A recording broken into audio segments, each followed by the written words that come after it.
Start ಮಾಡೋಕ್ಕೆ ಮುಂಚೆನೇ ನಾವು ಜೈಪುರ್ ಅಹಮದಾಬಾದ್ ಎಲ್ಲ ವಿಸಿಟ್ ಮಾಡಿ ಬಯರ್ ಹತ್ರ ಮಾತಾಡಿ ಅವ್ರಿಗೆ ಯಾವ ಥರ ಶೇಪ್ಸ್ ಹೇಳಿದ್ರು ಅದೇ ಇಟ್ಟಿದ್ದೀವಿ. ಸೊ ಇವಾಗ ನಾವು ಅವ್ರಿಗೆ ವಾಪಸ್ ಹೋಗಿ ಸೆಲ್ ಮಾಡ್ತೀವಿ. ಸೊ ಮಿನಿಮಮ್ 50% ಸರ್ವೈವ್ ಆಗಬೇಕು, ಇಲ್ಲ ಅಟ್ಲೀಸ್ಟ್ 40% ಸರ್ವೈವ್ ಆದ್ರೂ ಒಳ್ಳೆ ರಿಟರ್ನ್ಸ್ ಬರುತ್ತೆ. ಸೊ ಅಷ್ಟು ಸರ್ವೈವ್ ಮಾಡಿಸ್ಕೊಂಡಾಗೆ ಕನ್ಸಿಸ್ಟೆಂಟಾಗಿ ನೋಡ್ಕೊಬೇಕಾಗುತ್ತೆ. 10,000 ಮಸಲ್ಸ್ ಹಾಕಿದ್ರೆ 50% ಸರ್ವೈವ್ ಆದರೆ 5,000 ಮಸಲ್ಸ್ ಸರ್ವೈವ್ ಆಗಿದೆ, ಒಂದರಿಂದ 2 ಪರ್ಲ್ ಬರುತ್ತೆ. So 10,000 pearls. ಸೊ 10,000 ಮಸಲ್ಸ್ ಹಾಕಿದ್ರೆ 10,000 ಪರ್ಲ್ಸ್ ಎಕ್ಸ್ಪೆಕ್ಟ್ ಮಾಡ್ಬೋದು. ಡೈಮೆನ್ಷನ್ ನೀವು ನೋಡಿದ್ರೆ 200/70 ಇದೆ. 2 lakh ಮಸಲ್ಸ್ವರೆಗೂ ಹಾಕ್ಬೋದು. ಏನಕ್ಕೆ ದೊಡ್ಡದಾಗಿ ಮಾಡ್ತಿದ್ದೀವಿ ಅಂದರೆ ಎಷ್ಟೊಂದು ಜನ ನಮ್ಮ ಜೊತೆ ಸೇರ್ಕೊಂಡು ಮಾಡಬೇಕು ಅಂತ ಹೇಳ್ತಾರೆ. ನಾವು ಒಂದು ಸೇರಿ ಒಂದು 50,000 ಹಾಕ್ತಿದ್ದೀವಿ. ಸೊ ಅಪ್ ಟು 1.5 lakh ಮಸಲ್ಸ್ವರೆಗೂ ಇದರಲ್ಲಿ ಹಾಕ್ಬೋದು. ಕಾಂಟ್ರಾಕ್ಟ್ ಜೊತೆ ಅಗ್ರಿಮೆಂಟ್ ಮಾಡ್ಕೊಡ್ತೀವಿ. ಯಾರಾದರೂ ಇನ್ವೆಸ್ಟ್ ಮಾಡಬೇಕಂದ್ರೆ ಸೊ ನೀವು ಬಂದ್ಬಿಟ್ಟು ನಿಮಗೆ 55 ರೂಪೀಸ್ ಎಕ್ಸ್ಪೆನ್ಸ್ ಬರುತ್ತೆ. ಅವರು ಆ ಕಾಂಟ್ರಾಕ್ಟರ್ 115 ಬೈಬ್ಯಾಕ್ ಹಾಕ್ಕೊಡ್ತಾರೆ. ಪರ್ಲ್ಸ್ಗೆ ಯಾವಾಗಲೂ ಡಿಮ್ಯಾಂಡ್ ಇರುತ್ತೆ. ಒಳ್ಳೆ ಕ್ವಾಲಿಟಿ ಪ್ರೊಡ್ಯೂಸ್ ಮಾಡಿದ್ರೆ ಮಾರ್ಕೆಟ್ ಇದ್ದೇ ಇದೆ. ಪ್ಲಸ್ ಇಂಡಿಯಾ ಬಂದ್ಬಿಟ್ಟು ಜಾಸ್ತಿ ಪರ್ಲ್ಸ್ ಇಂಪೋರ್ಟ್ ಮಾಡ್ತಾರೆ. ಇಲ್ಲಿ ಓನಾಗೆ ರಿಸರ್ಚ್ ಮಾಡಿ ಪರ್ಲ್ಸ್ ಪ್ರೊಡ್ಯೂಸ್ ಮಾಡೋಕ್ಕೆ ಒಳ್ಳೆ ಕ್ವಾಲಿಟಿ ಪರ್ಲ್ಸ್ ನಾವೇ ಪ್ರೊಡ್ಯೂಸ್ ಮಾಡಿದ್ರೆ ಇಂಪೋರ್ಟ್ಸು ರೆಡ್ಯೂಸ್ ಆಗುತ್ತೆ. ಅದಕ್ಕೆ ಗೌರ್ಮೆಂಟು ಪ್ರಮೋಟ್ ಮಾಡ್ತಾ ಇರೋದು ಪರ್ಲ್ ಫಾರ್ಮಿಂಗ್ನ.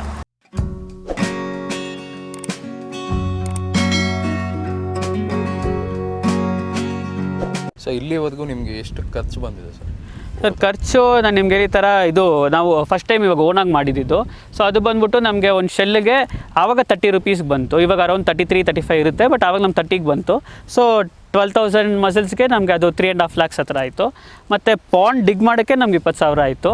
ಟಾರ್ಪಲಿನ್ಗೆ 85,000 ಆಯಿತು.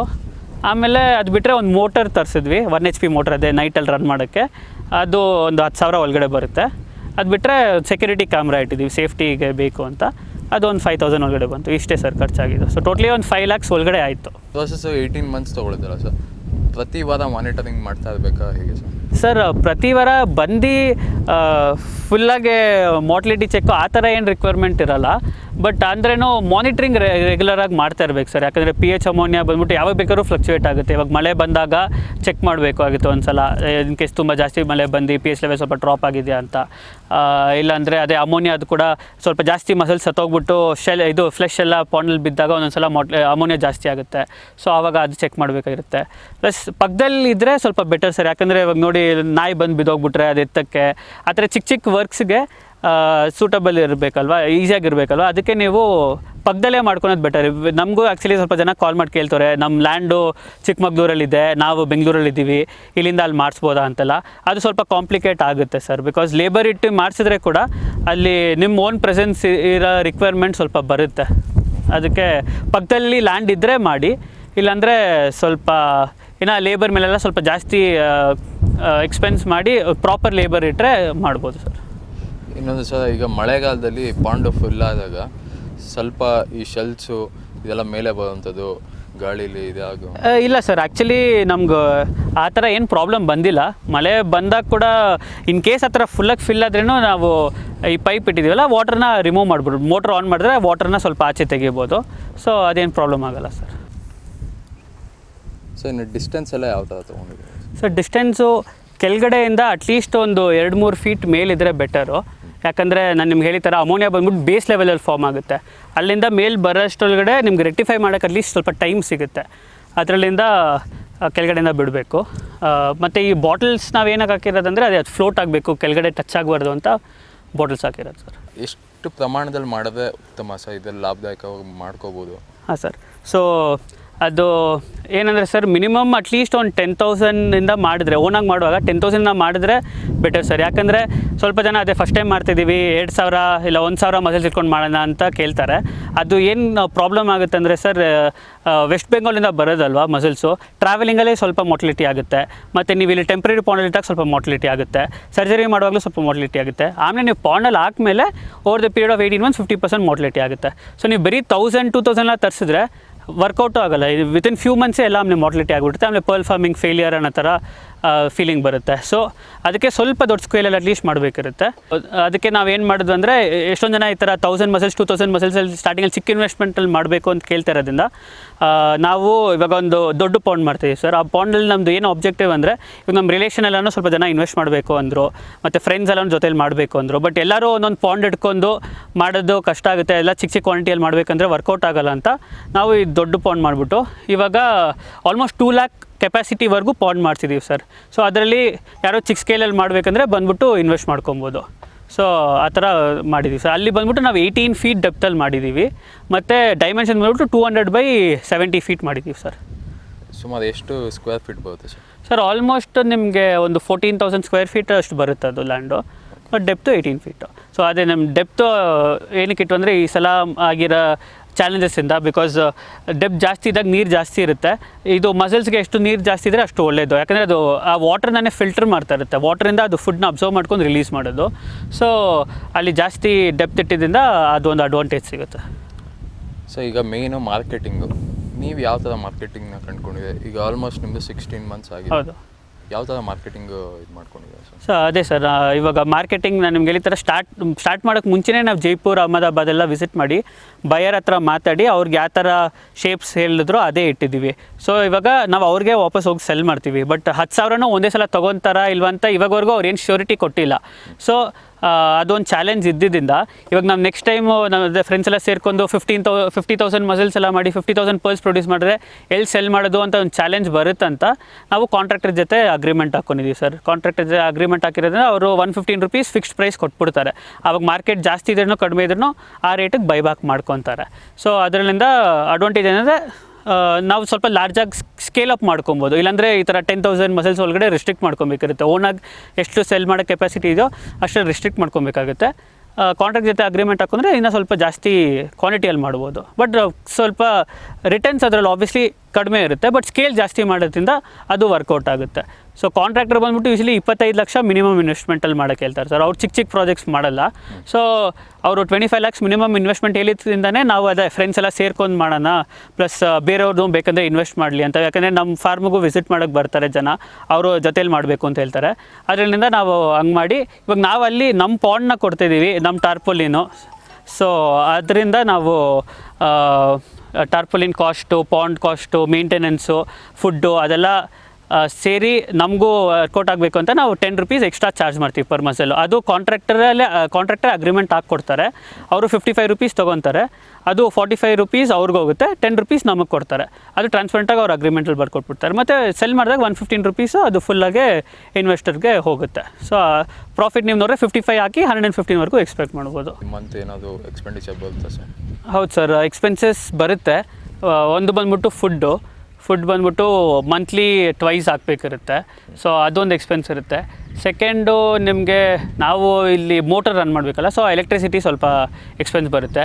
ಅದು ಬಿಟ್ಟರೆ ನಾವು ಸ್ವಲ್ಪ ಒಂದೊಂದ್ಸಲ ಕ್ಯಾಲ್ಶಿಯಂ ಪೌಡ್ರು, ಲೈಮ್ ಸ್ಟೋನೆಲ್ಲ ಹಾಕ್ತೀವಿ. ಯಾಕಂದರೆ ನಾನು ನಿಮ್ಗೆ ಹೇಳಿದ ಥರ ಕ್ಯಾಲ್ಶಿಯಂ ಕಾರ್ಬೋನೇಟಿಂದ ಆಗೋದಲ್ವ ಪರ್ಲು. ಸೊ ಎಷ್ಟು ಕ್ಯಾಲ್ಶಿಯಂ ಬಂದರೆ ಅಷ್ಟು ಬೆಟರ್ ಆಗುತ್ತೆ. ಸೊ ಅದಕ್ಕೆ ಅಟ್ಲೀಸ್ಟ್ ಲೈಮ್ ಸ್ಟೋನ್ ಹಾಕೋದು ಅದೊಂದು ಸ್ವಲ್ಪ ಎಕ್ಸ್ಪೆನ್ಸಸ್ ಇರುತ್ತೆ. ಸೊ ಈ ಥರ ಎಕ್ಸ್ಪೆನ್ಸ್ ಇರುತ್ತೆ. ಇಲ್ಲ ನೀವು ಲೇಬರ್ ಇಟ್ಕೊಂಡ್ರೆ ನಿಮ್ಮ ಲೇಬರ್ ಎಕ್ಸ್ಪೆನ್ಸಸ್, ಬಿಕಾಸ್ ಅದು ಚೆಕ್ ಮಾಡೋದು, ಫ್ಲೆಶ್ ಎಲ್ಲ ರಿಮೂವ್ ಮಾಡೋದು, ಅದಕ್ಕೆ ಲೇಬರ್ ಎಕ್ಸ್ಪೆನ್ಸಸ್ ನಿಮ್ಮ ಲೊಕೇಶನ್ ಪ್ರಕಾರ ಅಷ್ಟೇ ಇರುತ್ತೆ ಸರ್. ಸರ್ ಈ ಥರ ನೀವು ಉದ್ದುದ್ದ ಕಟ್ಟಿದ್ದೀರಲ್ಲ ಸರ್, ಹೌದು. ಯಾವ ಥರ ರಿಮೂವ್ ಮಾಡ್ಕೋತೀರಾ? ಒಂದು ಕಡೆ ಬಿಚ್ಚಿಬಿಟ್ಟು?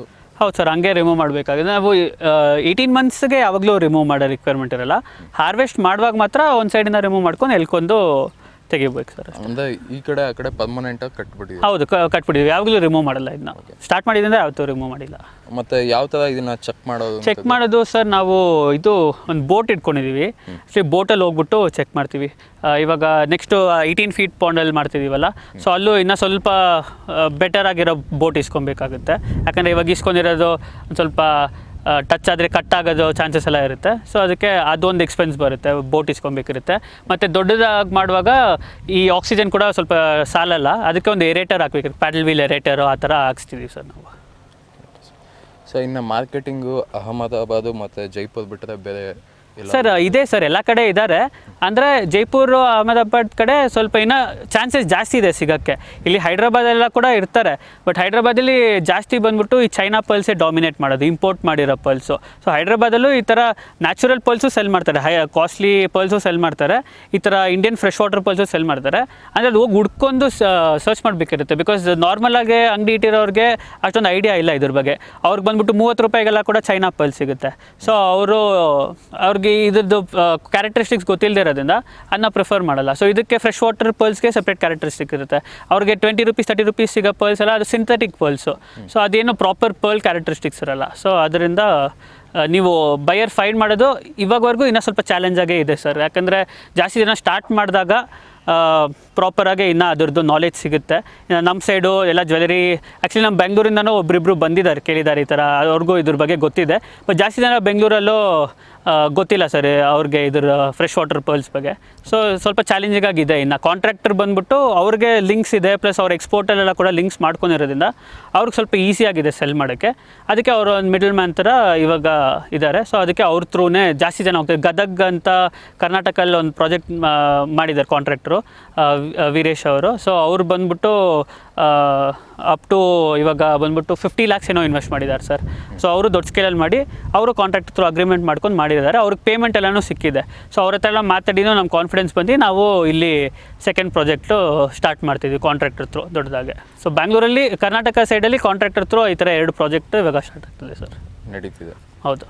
ಕರ್ನಾಟಕದಲ್ಲಿ ಈ ಥರ ಮಾಡುವ ಸಂಖ್ಯೆ ತುಂಬ ಇವಾಗ ಇನ್ನೂ ಕಡಿಮೆ ಇದೆ ಸರ್. ಇವಾಗ ನಾವು ಅಷ್ಟೇ ಸರ್, ಇವಾಗ 1.5 year ಮುಂಚೆನೇ ಸ್ಟಾರ್ಟ್ ಮಾಡಿರೋದಲ್ವಾ. ಸೊ ಇವಾಗ ಹೋಗ್ತಾ ಅದೇ ನಿಮ್ಮ ವೀಡಿಯೋಸ್ ಥ್ರೂ ಎಲ್ಲ ಸ್ವಲ್ಪ ಜನಕ್ಕೆ ಇಂಟ್ರೆಸ್ಟ್ ಬರುತ್ತೆ. ಬಟ್ ಯಾರು ಫಸ್ಟ್ ಟೈಮೇ ಇಷ್ಟು ದೊಡ್ಡ ಇನ್ವೆಸ್ಟ್ಮೆಂಟ್ ಹಾಕೋಕ್ಕೆ ರೆಡಿ ಇರಲ್ಲ, ಇಲ್ಲ ಕಾಂಟ್ರಾಕ್ಟರ್ ಥ್ರೂ ಮಾಡಬೇಕಂದ್ರೆ 25 ಲಕ್ಷ ಕೇಳ್ತಾರೆ, ಅಷ್ಟು ಇನ್ವೆಸ್ಟ್ ಮಾಡೋಕ್ಕೆ ರೆಡಿ ಇರಲ್ಲ. ಅದಕ್ಕೆ ಚಿಕ್ಕ ಸ್ಕೇಲಲ್ಲಿ ಮಾಡಬೇಕು ಅಂತ ನಮ್ಮ ಪಾಡಲ್ ಥ್ರೂನು ಮಾಡ್ಬೋದು. ಸೊ ಆ ಥರ ಸ್ಟಾರ್ಟ್ ಮಾಡ್ತಾ ಜನಗೆ ನಾಲೆಜ್ ಸಿಗುತ್ತೆ. ಅದಾದಮೇಲೆ ಇಲ್ಲೂ ಈ ಕಡೆ ಎಲ್ಲನೂ ಬರುತ್ತೆ ಸರ್. ಸೊ ಇನ್ನು ರೆವೆನ್ಯೂ ಅಂತ ಹೇಳಿದಾಗ ಒತ್ತಿದೆಯಾ ಸರ್? ಹಾಂ ಸರ್. ಸೊ ನೀವು ಬಂದ್ಬಿಟ್ಟು ಇವಾಗ ಫಾರ್ ಎಕ್ಸಾಂಪಲ್ 4 ಲಕ್ಷ ಹಾಕಿದ್ರೆ ಕಾಂಟ್ರಾಕ್ಟ್ ಥ್ರೂನೇ ಹಾಕಿದ್ರೆ ಕೂಡ ಕಾಂಟ್ರಾಕ್ಟರ್ ಬಂದ್ಬಿಟ್ಟು ಅವರು ಮಾರ್ಜಿನ್ ಸ್ವಲ್ಪ ಕಡಿಮೆ ಇದೆ ಅಂದ್ರೂ ನಿಮ್ಗೆ ಅಟ್ಲೀಸ್ಟ್ ಡಬಲ್ ಆಗುತ್ತೆ ಸರ್. ಯಾಕಂದರೆ ನಾನು ನಿಮ್ಗೆ ಹೇಳಿದ ಥರ 55 rupees ನಿಮಗೆ ಎಕ್ಸ್ಪೆನ್ಸ್ ಬರುತ್ತೆ. ಫಾರ್ ಎಕ್ಸಾಂಪಲ್ ನಮ್ಮ ಪಾಂಡಲ್ಲಿ ಹಾಕಿದ್ರೆ, ಇಲ್ಲ ನೀವು ಓನಾಗಿ ಕಾಂಟ್ರಾಕ್ಟರ್ ಥ್ರೂ ಮಾಡಿದ್ರೆ 45 rupees ಬರುತ್ತೆ. ಅವರು 115 ಬೈ ಬ್ಯಾಕ್ ಮಾಡ್ಕೊತಾರೆ. ಸೊ 45ಇಂದ 115 ನೋಡಿದ್ರೆ 2.5 times ಬರುತ್ತೆ. ಇಲ್ಲ 55ಇಂದ 115 ನೋಡ್ರೆ ಅಟ್ಲೀಸ್ಟ್ ಡಬಲ್ ಆಗುತ್ತೆ. ಸೊ ಅದು ಇನ್ನೊಂದು ಏನು ಚಾಲೆಂಜ್ ಅಂದರೆ ಸರ್, ಸರ್ವೈವಲ್ ರೇಟ್ ಎನ್ಶೋರ್ ಮಾಡಬೇಕು. ಸೊ ಸ್ವಲ್ಪ ನೀವು ಕೇರ್ಲೆಸ್ ಆಗಿ ಬಿಟ್ಟು ಬರೀ ಒಂದು 30% 20% ಆದರೆ ಸರ್ವೈವ್ ಆದರೆ ಆವಾಗ ನಿಮ್ಗೆ ವರ್ಕೌಟ್ ಆಗಲ್ಲ. ಸೊ ಮಿನಿಮಮ್ 50% ಸರ್ವೈವ್ ಆಗಬೇಕು, ಇಲ್ಲ ಅಟ್ಲೀಸ್ಟ್ 40% ಸರ್ವೈವ್ ಆದ್ರೂ ಒಳ್ಳೆ ರಿಟರ್ನ್ಸ್ ಬರುತ್ತೆ.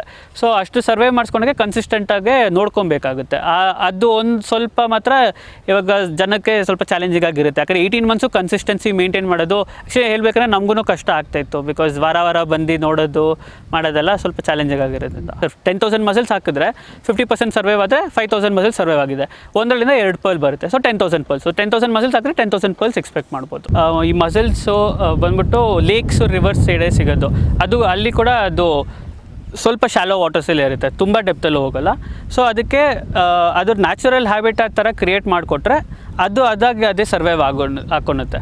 ಸೊ ಅದು ಪಾಂಡಲ್ಲಿ ಸ್ವಲ್ಪ ಈಸಿ ಸರ್ ಮಾಡೋಕ್ಕೆ.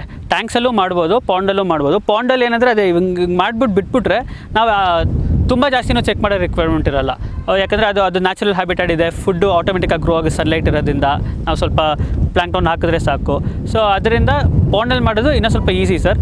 ನೆಕ್ಸ್ಟು ಟ್ಯಾಂಕಲ್ಲಿ ಮಾಡೋದೇನೆಂದರೆ, ಟ್ಯಾಂಕಲ್ಲಿ ನೀವು ಫಸ್ಟ್ ಟೈಮ್ ಸೆಕೆಂಡ್ ಟೈಮ್ ಮಾಡುವಾಗ ಸ್ವಲ್ಪ ಕಷ್ಟ ಆಗುತ್ತೆ ಸರ್. ಯಾಕಂದರೆ ಅದು ಆಲ್ಮೋಸ್ಟ್ ಡೈಲಿ ಬೇಸಿಸಲ್ಲಿ ನೀವು ಚೆಕ್ ಮಾಡಬೇಕಿರುತ್ತೆ. ಯಾಕಂದರೆ ಇಮಿಡಿಯೇಟಾಗಿ pH ಅಮೋನಿಯಾ ಫ್ಲಕ್ಚುಯೇಟ್ ಆಗೋ ಚಾನ್ಸಸ್ ಇರುತ್ತೆ. ಮತ್ತು ಫುಡ್ಡು ಅಷ್ಟೊಂದು ಕರೆಕ್ಟಾಗಿ ಗ್ರೋ ಆಗೋಲ್ಲ. ಸೊ ಆ ಚಾಲೆಂಜಸ್ ಎಲ್ಲ ಫಸ್ಟ್ ಟೈಮ್ ಟ್ಯಾಂಕಲ್ಲಿ ಮಾಡುವಾಗ ಬರುತ್ತೆ. ಸೊ 1 ಸಲ 2 ಸಲ ಮಾಡಾದ್ಮೇಲೆ ಟ್ಯಾಂಕಲ್ಲಿ ಕೂಡ ನೀವು ಈ ಥರ ಎನ್ವಿರಾನ್ಮೆಂಟ್ ಕ್ರಿಯೇಟ್ ಕೊಡೋಕ್ಕಾಗುತ್ತೆ. ಸೊ ಅದಕ್ಕೆ ಆಬ್ವಿಯಸ್ಲಿ ಅದಕ್ಕೆ ಒಂದು ಸೆಪ್ರೇಟ್ ಫಿಲ್ಟ್ರೇಷನ್ ಸಿಸ್ಟಮು ಅದು ಇದೆಲ್ಲ ಇಡಬೇಕಿರುತ್ತೆ. ಸೊ ಅದು ಸ್ವಲ್ಪ ಚಾಲೆಂಜಿಂಗ್ ಇರುತ್ತೆ. ಅಂದರೆ ಆ ಥರನೂ ಮಾಡ್ತಾರೆ ಸರ್. ಲಾರ್ಜ್ ಸ್ಕೇಲಲ್ಲಿ ಸ್ವಲ್ಪ ಜನ ಟ್ಯಾಂಕ್ಸಲ್ಲಿ ಇಟ್ಟು ಜಾಪನೀಸ್ ಸಿಸ್ಟಮಲ್ಲಿ ಮಾಡ್ತೀವಿ ಅನ್ನೋ ಥರ ಎಲ್ಲ ಹೇಳ್ತಿದ್ದಾರೆ. ಸೊ ಹಂಗೂ ಮಾಡ್ಬೋದು, ಹಿಂಗೂ ಮಾಡ್ಬೋದು. ಬಟ್ ಇದು ಈಸಿ ಸ್ವಲ್ಪ ಫಸ್ಟ್ ಟೈಮ್ ಮಾಡೋಕ್ಕೆ ಇದು ಸ್ವಲ್ಪ ಬೆಟರು. ಇದಕ್ಕೆ ಸೆಂಟ್ರಲ್ ಗೌರ್ಮೆಂಟಿಂದ ಟ್ರೈನಿಂಗು ಕೊಡ್ತವ್ರೆ ಮತ್ತು ಸಬ್ಸಿಡಿನೂ ಕೊಡ್ತವ್ರೆ. ಸೊ ಗೌರ್ಮೆಂಟ್ ಪ್ರಮೋಟ್ ಮಾಡ್ತಾವೆ ಸರ್. ಸರ್ ನೀವು ಹೇಳೋದೇ ಹೊಸ ಪಾಂಡ್ ನಿರ್ಮಾಣ ಮಾಡ್ತಾಯಿದ್ದೀವಿ, ಎಷ್ಟು ಪ್ರಮಾಣದಲ್ಲಿ ಮಾಡಲಿಕ್ಕೆ ಇದೆ ಸರ್? ಇದು ಬಂದ್ಬಿಟ್ಟು ಡೈಮೆನ್ಷನ್ ನೀವು ನೋಡಿದ್ರೆ 200/70 ಇದೆ. ಸೊ ಇದರಲ್ಲಿ ಅಪ್ ಟು 2 lakh ಮಸಲ್ಸ್ವರೆಗೂ ಹಾಕ್ಬೋದು. ಸೊ ಇವಾಗ ಅದೇ ನಾವು ನಿಮ್ಗೆ ಹೇಳಿದ ಥರ ಏನಕ್ಕೆ ದೊಡ್ಡದಾಗಿ ಮಾಡ್ತಾಯಿದ್ದೀವಿ ಅಂದರೆ, ಎಷ್ಟೊಂದು ಜನ ನಮಗೆ ನಮ್ಮ ಜೊತೆ ಸೇರ್ಕೊಂಡು ಮಾಡಬೇಕು ಅಂತ ಹೇಳ್ತಾರೆ. ಯಾಕಂದರೆ ಅವ್ರ ಜಾಗದಲ್ಲಿ ಡಿಗ್ ಮಾಡಿ ಮಾಡೋಕ್ಕೆ ಅವ್ರಿಗೆ ಕಷ್ಟ ಆಗ್ಬೋದು ಅಂತ. ಸೊ ಅದಕ್ಕೆ 2 lakh ಕೆಪಾಸಿಟಿವರೆಗೂ ಮಾಡಿದ್ದೀವಿ. ಬಟ್ ನನ್ನ ಸೈಡು ನಮ್ಮ ಫ್ರೆಂಡ್ ಸೈಡೆಲ್ಲ ನಾವು ಸೇರಿ ಒಂದು 50,000 ಹಾಕ್ತಿದ್ದೀವಿ. ಸೊ ಅಪ್ ಟು ಇನ್ನೂ 1.5 lakh ಮಸಲ್ಸ್ವರೆಗೂ ಇದರಲ್ಲಿ ಹಾಕ್ಬೋದು. ಸೊ ಅದಕ್ಕೂ ಕಾಂಟ್ರಾಕ್ಟ್ ಜೊತೆ ಅಗ್ರಿಮೆಂಟ್ ಮಾಡಿಕೊಡ್ತೀವಿ ಯಾರಾದರೂ ಇನ್ವೆಸ್ಟ್ ಮಾಡಬೇಕಂದ್ರೆ. ಸೊ ನೀವು ಬಂದ್ಬಿಟ್ಟು ನಿಮಗೆ 55 rupees ಎಕ್ಸ್ಪೆನ್ಸ್ ಬರುತ್ತೆ. ಅವರು ಆ ಕಾಂಟ್ರಾಕ್ಟರ್ 115 ಬೈ ಬ್ಯಾಕ್ ಹಾಕ್ಕೊಡ್ತಾರೆ. ಸೊ ನಿಮ್ಗೆ ಅರೌಂಡ್ 2.2 ಟೈಮ್ಸ್ವರೆಗೂ ನಿಮ್ಗೆ ರಿಟರ್ನ್ ಸಿಗುತ್ತೆ 50% ಸರ್ವೈವ್ ಆದಾಗ. ಎಷ್ಟು ದಿನದಲ್ಲಿ ರೆಡಿ ಆಗುತ್ತೆ ಸರ್ ಇದು? ವಿತಿನ್ ಒಂದು 2 weeks ಒಳಗಡೆ ರೆಡಿ ಆಗುತ್ತೆ ಎಲ್ಲ. ಮಂತ್ ಎಂಡ್ ಒಳಗಡೆ ಸ್ಟಾರ್ಟ್ ಮಾಡೋಣ ಅಂತಿದ್ದೀವಿ ಸರ್ ಪ್ರಾಜೆಕ್ಟ್ನ. ಪರ್ಲ್ ಫಾರ್ಮಿಂಗ್ ಮಾಡಬೇಕು ಅಂತ ಇಂಟ್ರೆಸ್ಟ್ ಇರೋರು ಇಲ್ಲಿ ಮಾಡಿದ್ರೆ ಬೆಟರ್. ಯಾಕಂದರೆ ಇದು ಏನು ಚಿಟ್ ಸ್ಕೀಮ್ ಥರ ಇಲ್ಲ, ನೀವು ಇಷ್ಟು ಹಾಕಿದ್ರೆ ಇಷ್ಟು ಬಂದ್ಬಿಡುತ್ತೆ ಅನ್ನೋ ಥರ ಇದೇನು ಮಾಡ್ತಿಲ್ಲ. ನಾವು ಪರ್ಲ್ ಫಾರ್ಮಿಂಗ್ ಮಾಡ್ತೀವಿ, ನಮ್ಮ ಜೊತೆ ನೀವು ಮಾಡ್ಬೋದು, ಎಲ್ಲರಿಗೂ ಅಗ್ರಿಮೆಂಟ್ ಹಾಕ್ಕೊಡ್ತೀವಿ. ಸೊ ಕಾಂಟ್ರಾಕ್ಟರ್ ರೆಸ್ಪಾನ್ಸಿಬಿಲಿಟಿ ಅವ್ರು ಬೈಬ್ಯಾಕ್ ಮಾಡ್ಕೊಳೋದು, ನಮ್ಮ ರೆಸ್ಪಾನ್ಸಿಬಿಲಿಟಿ ನಾವು ರೆಡಿ ಮಾಡಿಕೊಡೋದು. ಸೊ ಈ ಥರ ಇರುತ್ತೆ ಸರ್. ಅಂದರೆ ಅವ್ರದ್ದೇ ಸಪ್ರೇಟ್ ಪಲ್ಸ್ ಅವ್ರದ್ದೇನು ತೊಗೊಂಬೋದು? ಇಲ್ಲ ಸರ್, ಆ ಥರ ಏನು ಮಾಡೋಲ್ಲ. ನಾವೇನು ಮಾಡೋಣ ಅಂದರೆ ಟೋಟಲಾಗಿ 1 ಲಕ್ಷ ಮಸಲ್ ಅಂದರೆ 1 ಲಕ್ಷ ಹಾಕ್ಬಿಡ್ತೀವಿ. ಅದರಲ್ಲಿ 50,000 ಮಸಲ್ ಸರ್ವೈವ್ ಆದರೆ 50% ಸರ್ವೈವಲ್ ರೇಟು. ಸೊ ನೀವು ಫಾರ್ ಎಕ್ಸಾಂಪಲ್ 1 ಲಕ್ಷ ಇನ್ವೆಸ್ಟ್ ಮಾಡ್ತೀರಾ ಅಂದರೆ 1 ಲಕ್ಷಕ್ಕೆ ಫಾರ್ ಎಕ್ಸಾಂಪಲ್ ನಿಮಗೆ 2,000 ಮಸಲ್ಸ್ ಹತ್ರ ಬರುತ್ತೆ. ಸೊ ನಿಮ್ಮ 50% ಸರ್ವೈವಲ್ ರೇಟ್ ಇದ್ದಾಗ ನಿಮ್ಮದು 1,000 ಪಲ್ಸ್ ಮಸಲ್ ಸರ್ವೈವ್ ಆಗಿದೆ ಅಂತ ಅರ್ಥ. ಸೊ ಅದಕ್ಕೆ 2,000 ಪಲ್ಸ್ ಬರುತ್ತೆ. 2,000 ಇಂಟು 115 ಅಂತ ಮಾಡ್ಕೊಬೇಕು. ಸೊ ನೀವು ಅದೇ ಸರ್, 1 ಲಕ್ಷ ಹಾಕಿದ್ರೆ ನಿಮಗೆ 2.1 2.2 ಲ್ಯಾಕ್ಸ್ವರೆಗೂ ಎಕ್ಸ್ಪೆಕ್ಟ್ ಮಾಡ್ಬೋದು. ಬಟ್ ಆಬ್ವಿಯಸ್ಲಿ ಬಿಸ್ನೆಸ್ ರಿಸ್ಕ್ ಇರೋದೇ ಇರುತ್ತೆ. ಬಟ್ ಇದು ಏನೋ ಒಂದು ಅಡ್ವಾಂಟೇಜ್ ಅಂದರೆ ಕಾಂಟ್ರಾಕ್ಟರ್ ಜೊತೆ ಮಾಡೋದ್ರಲ್ಲಿ, ಇವಾಗ ಫಾರ್ ಎಕ್ಸಾಂಪಲ್ ನಾವು 100 ಮಸಲ್ಸ್ ಹಾಕಿ 70 ಮಸಲ್ಸ್ ಹತ್ತೋಗ್ಬಿಟ್ರೇನು 30 ಮಸಲ್ಸ್ ಉಳಿದಿರುತ್ತಲ್ಲ, ಅವಾಗ ಅವ್ರು ಏನು ಮಾಡ್ತಾರೆ, ಇನ್ಶೂರೆನ್ಸ್ ಕೊಡ್ತಾರೆ. ಅವ್ರು ರಿಕವರ್ ಮಾಡ್ಕೊಡೋ ಲೈಕ್ ಅರೌಂಡ್ 20 ಮಸಲ್ಸ್ ತಿರ್ಗಾ ರೀಇನ್ವೆಸ್ಟ್ ಮಾಡ್ಕೊಡ್ತಾರೆ ಫ್ರೀ ಆಫ್ ಕಾಸ್ಟು. ಸೊ ತಿರ್ಗಾ 50ಗೆ ಬಂದುಬಿಡುತ್ತೆ. ಸೊ ಆಲ್ಮೋಸ್ಟ್ ಯಾವಾಗಲೂ 50%ವರೆಗೂ ಸರ್ವೈವ್ ಆಗೋ ಥರ ಅವ್ರು ರೆಡಿ ಮಾಡಿಕೊಡ್ತಾರೆ. ಸೊ ನೀವು ಒಂದು 40% ಅಟ್ಲೀಸ್ಟ್ ಎಕ್ಸ್ಪೆಕ್ಟ್ ಮಾಡಿದ್ರೆ ಕೂಡ 70% ಹತ್ರ ರಿಟರ್ನ್ಸ್ ಬಂದುಬಿಡುತ್ತೆ. ಸೊ 50% ಸರ್ವೈವ್ ಮಾಡಿದ್ರೆ 100% ಮೇಲೆ ರಿಟರ್ನ್ಸ್ ಬಂದುಬಿಡುತ್ತೆ. ಸೊ ಇನ್ ಕೇಸ್ ಲಕ್ಕಿಲಿ ಅದಕ್ಕಿಂತ ಜಾಸ್ತಿನೂ ನಮ್ಮ ಸರ್ವೈವಲ್ ರೇಟ್ ಬಂದರೆ ಇನ್ನೂ ಒಳ್ಳೆ ರಿಟರ್ನ್ ಸಿಗುತ್ತೆ. ಏನೇ ಮ್ಯಾನೇಜ್ಮೆಂಟು ಏನೇ ರಿಸ್ಕ್ ಇದು ಅದು ನೀವೇ? ಹೌದು ಸರ್, ನಾವು ನೋಡ್ಕೊಳೋದು ಅದೆಲ್ಲ ನಮ್ಮ ರಿಸ್ಕು. ನಿಮ್ಮದು ರೆಸ್ಪಾನ್ಸಿಬಿಲಿಟಿ ಏನಂದರೆ ಅದೇ ಕಾಂಟ್ರಾಕ್ಟರ್ದು ಬಂದ್ಬಿಟ್ಟು ನೀವು ಒಂದು ಸ್ವಲ್ಪ ರಿಸರ್ಚ್ ಮಾಡಿ ನೋಡಿ. ನಮ್ಮ ರಿಸರ್ಚಲ್ಲಿ ನಾನು ನಿಮ್ಗೆ ಹೇಳಿದ ಥರ ಕರ್ನಾಟಕಲ್ಲಿ ಆಲ್ರೆಡಿ ಪ್ರಾಜೆಕ್ಟ್ ಮಾಡಿದ್ದಾರೆ, ಅವ್ರ ಹತ್ರ ಮಾತಾಡಿ ಅವ್ರ ಪೇಮೆಂಟ್ ಎಲ್ಲನೂ ಸಿಕ್ಕಿದೆ. ಇನ್ನೊಂದು ಪ್ರಾಜೆಕ್ಟು ಸ್ಟಾರ್ಟ್ ಮಾಡಿದ್ದಾರೆ, ಪ್ಲಸ್ ಡೆಲ್ಲಿ ಆ ಕಡೆ ಈ ಕಡೆ ಎಲ್ಲ ಪ್ರಾಜೆಕ್ಟ್ ಮಾಡಿದ್ದಾರೆ. ಒಂದು 2-3 ಜನ ಹತ್ರ ಮಾತಾಡಿದ್ದೀನಿ ನಾನು. ಅವರೆಲ್ಲರೂ ಒಳ್ಳೆ ಫೀಡ್ಬ್ಯಾಕ್ ಕೊಟ್ಟರು. ಮತ್ತು ನಾನು ಅವ್ರದ್ದು ಬ್ಯಾಲೆನ್ಸ್ ಶೀಟ್ ಎಲ್ಲ ಎತ್ತಿ ನೋಡಿದೆ. ಸೊ ರೆವಿನ್ಯೂ ಎಲ್ಲ ಇತ್ತು. ಸೊ ಆ ಥರ ನನ್ನ ಕೈಯಲ್ಲಿ ಆಗಿದ್ದು ಬ್ಯಾಕ್ಗ್ರೌಂಡ್ ರಿಸರ್ಚ್ ನಾನು ಮಾಡಿದ್ದೀನಿ ಸರ್. ಸೊ ಜೆನ್ಯೂನ್ ಆಗೇ ಅನಿಸಿದ್ರು ನಮಗೆ. ಅದೇ ನಿಮ್ಮ ಸೈಡಿಂದ ನೀವು ರಿಸರ್ಚ್ ಮಾಡ್ಕೊಂಡು ಮಾಡಿ, ಯಾಕಂದರೆ ನಿಮಗೂ ಅವ್ರಿಗೂ ಅಗ್ರಿಮೆಂಟ್ ಇರುತ್ತೆ. ನಮ್ಮ ರೆಸ್ಪಾನ್ಸಿಬಿಲಿಟಿ ಬೇರೆ, ನಾವು ನೋಡ್ಕೊಳೋದು. ಪರ್ಲ್ಸ್ ರೆಡಿ ಮಾಡ್ಕೊಡೋದು ಮಾತ್ರ ನಮ್ಮ ರೆಸ್ಪಾನ್ಸಿಬಿಲಿಟಿ, ಬೈಬ್ಯಾಕ್ ಅವ್ರ ರೆಸ್ಪಾನ್ಸಿಬಿಲಿಟಿ. ಸೊ DR ಪರ್ಲ್ಸ್ ಅಂತ ಕಾಂಟ್ರಾಕ್ಟರ್ ಹೆಸರು, ನೀವು ಯೂಟ್ಯೂಬಲ್ಲೆಲ್ಲ ಹಾಕಿದ್ರೆ ಸಿಗುತ್ತೆ. ಸೊ ಅವ್ರ ಹತ್ರ ನೀವು ಮಾತಾಡಿ ಒಂದ್ಸಲ ಕಾನ್ಫಿಡೆನ್ಸ್ ತೊಗೊಂಡು. ಯಾವ ಸ್ಟೇಟ್ ಅದು ಸರ್? ಅವರು ಕೋಲ್ಕತ್ತಾಯಿಂದ ಬರೋದು. ಸೊ ಆ್ಯಕ್ಚುಲಿ 2 ಕಾಂಟ್ರಾಕ್ಟರ್ ಇದ್ದಾರೆ ಸರ್. ಒಂದು DR ಪರ್ಲ್ಸ್ ಅಂತ ಕೋಲ್ಕತ್ತಾಯಿಂದ, ಇನ್ನೊಂದು ಗ್ಲಿಟರಾಟಿ ಅಂತ, ಅವರು ಉತ್ತರ ಪ್ರದೇಶದಿಂದ. ಸೊ ಇಬ್ಬರ ಹತ್ರನೂ ಮಾತಾಡಿದ್ವಿ. ನಮಗೆ ರೇಟು ಇವ್ರದ್ದು ಇನ್ನೂ ಸ್ವಲ್ಪ ಬೆಟರಾಗಿ ಅನಿಸ್ತು. ಅದಕ್ಕೆ ನಾವು DR ಪರ್ಲ್ಸ್ ಜೊತೆ ಮಾಡಿದ್ವಿ. ಪ್ಲಸ್ ಅವ್ರು ಕರ್ನಾಟಕಲ್ಲಿ ಆಲ್ರೆಡಿ ಪ್ರಾಜೆಕ್ಟ್ ಮಾಡಿ ಪೇಮೆಂಟ್ ಮಾಡಿರೋದ್ರಿಂದ ನಾವು ಅವ್ರ ಥ್ರೂ ಮಾಡ್ತಾ ಇದ್ದೀವಿ ಸರ್. ಫ್ಯೂಚರ್ ಯಾವ ಥರ ಇದೆ ಸರ್? ಸರ್ ಫ್ಯೂಚರ್ ನಾನು ಹೇಳಬೇಕಂದ್ರೆ ನಿಮಗೆ ಇದು ಇನ್ನೂ ರಿಸರ್ಚ್ ಸ್ಟೇಜಲ್ಲೇ ಇದೆ ಸರ್. ಇನ್ನೂ ಜಾಸ್ತಿ ರಿಸರ್ಚ್ ಮಾಡ್ಬೋದು. ಯಾಕಂದರೆ ಡಿಫ್ರೆಂಟ್ ಟೈಪ್ಸ್ ಆಫ್ ಪರ್ಲ್ಸ್ ಇದೆ, ಮತ್ತು ಡಿಫ್ರೆಂಟ್ ಟೈಪ್ಸ್ ಆಫ್ ಇಂಪ್ಲಾಂಟೇಷನ್ಸ್ ಇದೆ, like gonad area, mantle cavity, mantle tissue, ಆ ಥರ ಈ ಥರ ಅಂತೆಲ್ಲ. ಸೊ ಎಷ್ಟು ಸ್ವಲ್ಪ ಇನ್ನು ಅದ್ರ ಬಗ್ಗೆ ಗೊತ್ತಿರೋರು ಬಂದ್ರೇನು, ಇಲ್ಲ ರಿಸರ್ಚ್ ಮಾಡೋಕ್ಕೆ ಇಂಟ್ರೆಸ್ಟ್ ಇರೋರು ಬಂದರೆ ಇನ್ನೂ ಎಕ್ಸ್ಪ್ಯಾಂಡು ಮಾಡ್ಬೋದು. ಬಟ್ ಯಾವಾಗಲೂ ಪರ್ಲ್ಸ್ಗಂತ ಡಿಮ್ಯಾಂಡ್ ಇದ್ದಿದೆ ಸರ್. ಅದು ಇಷ್ಟು ವರ್ಷದಿಂದ ನಮ್ಮ ಆನ್ಸೆಸ್ಟ್ರಲ್ ಇನ್ನು ಯಾವಾಗಿಂದನೂ ಇದೆ. ಸೊ ಪರ್ಲ್ಸ್ಗೆ ಯಾವಾಗಲೂ ಡಿಮ್ಯಾಂಡ್ ಇರುತ್ತೆ. ಒಳ್ಳೆ ಕ್ವಾಲಿಟಿ ಪ್ರೊಡ್ಯೂಸ್ ಮಾಡಿದ್ರೆ ಇದು ಮಾರ್ಕೆಟ್ ಇದ್ದೇ ಇದೆ. ಪ್ಲಸ್ ಇಂಡಿಯಾ ಬಂದ್ಬಿಟ್ಟು ಜಾಸ್ತಿ ಪರ್ಲ್ಸ್ ಇಂಪೋರ್ಟ್ ಮಾಡ್ತಾರೆ. ಸೊ ಇಲ್ಲೇ ಓನಾಗೆ ರಿಸರ್ಚ್ ಮಾಡಿ ಪರ್ಲ್ಸ್ ಪ್ರೊಡ್ಯೂಸ್ ಮಾಡೋಕ್ಕೆ, ಒಳ್ಳೆ ಕ್ವಾಲಿಟಿ ಪರ್ಲ್ಸ್ ನಾವೇ ಪ್ರೊಡ್ಯೂಸ್ ಮಾಡಿದ್ರೆ ಇಂಪೋರ್ಟ್ಸು ರೆಡ್ಯೂಸ್ ಆಗುತ್ತೆ. ಸೊ ನಾನು ನಿಮಗೆ ಹೇಳಿ ಥರ ಅದಕ್ಕೆ ಗೌರ್ಮೆಂಟು ಪ್ರಮೋಟ್ ಮಾಡ್ತಾ ಇರೋದು ಪರ್ಲ್ ಫಾರ್ಮಿಂಗ್ನ. ಓಕೆ ಸರ್, ಇಷ್ಟೊತ್ತು ನಮ್ಮ ಕೃಷಿಗಳ ಚಾನಲ್ ಜೊತೆ ಮಾತಾಡೋದಕ್ಕೆ ಧನ್ಯವಾದಗಳು. Thank you sir.